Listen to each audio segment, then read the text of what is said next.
ازيكم يا حلوين؟ عاملين ايه؟ يا رب تكونوا بخير وسعادة دايما يا رب. صباح الفل عليكم، صباح السعادة، صباح الحب، صباح كل حاجة حلوة في الحياة على احلى متابعين عندي في القناة. يلا بينا بقى نخش على الروتين بتاعنا النهاردة. بس قبل ما نخش على الروتين يا ريت اللي مش مشترك في القناة يشترك ويفعل الجرس. جرس ابو حواجب عشان يوصل له كل اشعار من الفيديوهات اللي بنزلها، وكمان يسيب لي كومنت جميل ويسيب لي كمان اللايك الاجمل. يلا بينا نبتدي بقى ونخش على الروتين. واول حاجة بعملها كده بلم الغسيل اللي كان نشف من فوق السطح.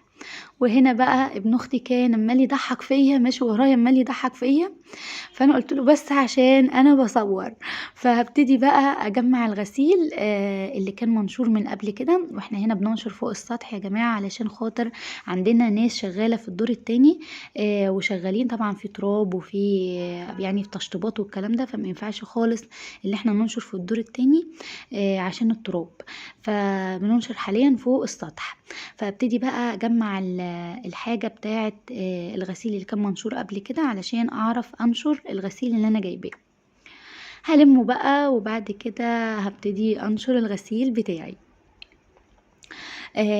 كان ابن اختي بقى ماشي ورايا عمال يكلم فيا، فانا مش كنت مركزه جامد في الفيديو، فيلا بقى على قد ما قدرت ظبطت في المونتاج. هنا بقى هبتدي اظبط كمان الغسيل اللي انا كنت جايباه. وزي ما قلت لكم في الفيديو اللي فات، ما نروحش عند اهلنا هوانم، لا احنا ده رايحين بيتنا الاساسي اللي احنا اتربينا فيه، فلازم تبقى ايدينا بايديهم في كل حاجه. ما نكسلش بقى ونقول احنا جايين. في القناه يشترك ويفعل الجرس، جرس ابو حواجب عشان يوصل له كل اشعار من الفيديوهات اللي بنزلها، وكمان يسيب لي كومنت جميل ويسيب لي كمان اللايك الاجمل. يلا بينا نبتدي بقى ونخش على الروتين. واول حاجه بعملها كده بلم الغسيل اللي كان نشف من فوق السطح. وهنا بقى ابن اختي كان عمال يضحك فيا، ماشي ورايا عمال يضحك فيا، فانا قلت له بس عشان انا بصور.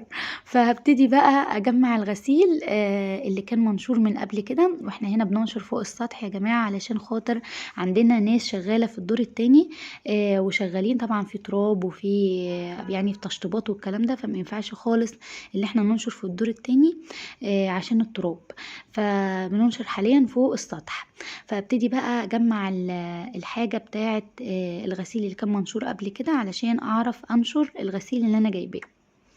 هلمه بقى وبعد كده هبتدي انشر الغسيل بتاعي. كان ابن اختي بقى ماشي ورايا عمال